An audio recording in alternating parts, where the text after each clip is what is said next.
Okay, what is ರಿಅಂಬರ್ಸ್ಮೆಂಟ್ ಅಂತ ಅಂದರೆ ಈ ಯು ಜಿ ಸಿ ಮತ್ತು ಕೊಲಾಬ್ರೇಷನ್ ನಾವೇನು ಹೇಳ್ತೀವಲ್ವ ಅದರಲ್ಲಿ ಏನಾಗುತ್ತೆ ಅಂತಂದರೆ ನಾವು ಯಾವುದೇ ರೀತಿ ಇನ್ವೆಸ್ಟ್ ಮಾಡಲ್ಲ.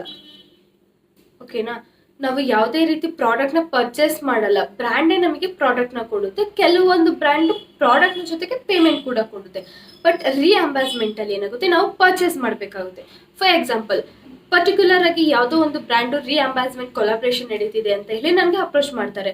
ಅದನ್ನು ನಾನು ಯಾವ ರೀತಿ ಮಾಡಬೇಕು ಅಂತ ಅಂದರೆ, ಅವ್ರು ಏನು ಯಾವ ಪ್ರಾಡಕ್ಟ್ನ ಅಪ್ರೋಚ್ ಮಾಡಿ ಯಾವ ಪ್ರಾಡಕ್ಟ್ನ ನನಗೆ ರಿಅಂಬರ್ಸ್ಮೆಂಟ್ ಕೊಡ್ತಿರ್ತಾರಲ್ವ ಅದನ್ನು ನಾನೇ ಪರ್ಚೇಸ್ ಮಾಡಬೇಕು. ನಾನೇ ಅವರು ಹೇಳೋವಂಥ ಒಂದು ವೆಬ್ಸೈಟ್ಗೆ ಹೋಗಿ ಅದನ್ನು ಶಾಪ್ ಮಾಡಬೇಕು, ಆರ್ಡರ್ ಮಾಡಿ ತೊಗೋಬೇಕು. ತೊಗೊಂಡಿದ್ದಾದಮೇಲೆ ಆ ಆರ್ಡರ್ ಬರುತ್ತೆ ಅಲ್ವ ನಮ್ಮ ಕೈಗೆ. ಆರ್ಡರ್ ಬಂದಾಗ ನಾನು ಪೇ ಮಾಡಿರ್ತೀನಲ್ವ ಆ ಪ್ರಾಡಕ್ಟ್ಗೆ, ಅದರ 50% ಅಮೌಂಟ್ ರಿಟರ್ನ್ ಆಗುತ್ತೆ. ಓಕೆನಾ, ಅದಾದಮೇಲೆ ಆ ಬ್ರ್ಯಾಂಡು ನನ್ನಿಂದ ಏನೋ ರಿಕ್ವೈರ್ಮೆಂಟ್ನ ಎಕ್ಸ್ಪೆಕ್ಟ್ ಮಾಡಿರುತ್ತಲ್ವ, ಆ ರಿಕ್ವೈರ್ಮೆಂಟ್ಗೆ ತಕ್ಕ ಹಾಗೆ ನಾನು ವಿಡಿಯೋನ ಮಾಡಿ ಆ ಬ್ರ್ಯಾಂಡಿಗೆ ಸೆಂಡ್ ಮಾಡ್ತೀನಿ ಅಂತ ಅಂದರೆ ಆ ವಿಡಿಯೋ ಯಾವಾಗ ಅಪ್ರೂವಲ್ ಆಗುತ್ತೆ ಅಲ್ವ, ಅದಾದ ನಂತರ ನನಗೆ ಮಿಕ್ಕಿದಂಥ 50% ರೀಫಂಡ್ ಆಗುತ್ತೆ.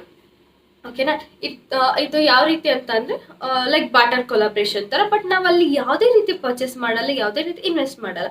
ಬಟ್ ಇಲ್ಲಿ ನಾವೇ ಇನ್ವೆಸ್ಟ್ ಮಾಡಿ ಪ್ರಾಡಕ್ಟ್ನ ತೊಗೊಂಡು ಆ ವಿಡಿಯೋನ ಮಾಡಿ ಕೊಟ್ಟ ಮೇಲೆ ಅದರ ಅಮೌಂಟ್ನ ರಿಫಂಡ್